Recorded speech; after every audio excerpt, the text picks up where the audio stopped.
Usemukele ngentokozo umdidiyeli wamabutho kaZulu osuthu kepha lize lashona kunzima ukuthola izimpendulo. Socela nje ubaba ukuthi azethule naqala. Awuthi ngani wena? Kodwa ke ekugcineni sayithola.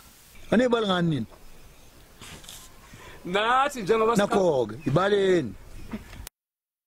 KwaZulu abekabanzi ngomthetho wamaphoyisa nokudidiyelwa kwamabutho kulandela okwenzeka khathi kunenkonzo yesikhumbuzo sesilo samabandla.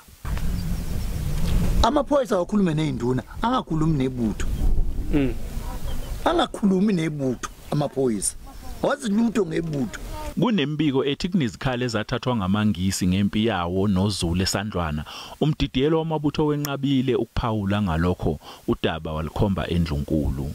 Kuthe uma simbuza ukuthi angasiduduza kanjani isizwe njengoba kukhothe kweNgonyama waphendula kanje.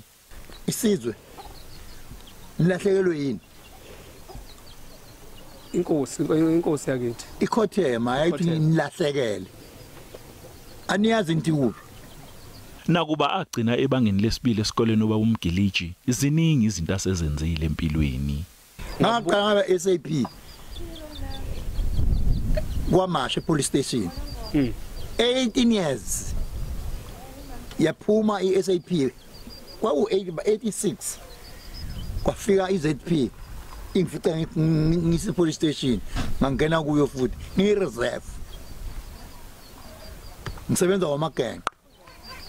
Lona agiga ngeke awufikanga nami wafika nabasekoloni uZihogo zelanga zoke zibashise ubaba uRaymond uMgiliji Nhleko okwathi seyibhungu washaya umkhalambazo waze waphelela ebhandeni eliBrown uke wazakhele ugazi kwabaningi ezinkundleni zokuxhumana enxusa uhulumeni ukuthi athathe iCovid ayikhiphe kwanongoma ngoba angeke bazwane kuthe umetshela ukuthi angasakhalelwe ngamasongo kaSigonyela wathi kulungile naphambili uyofica indlu enabantu ngaphakathi.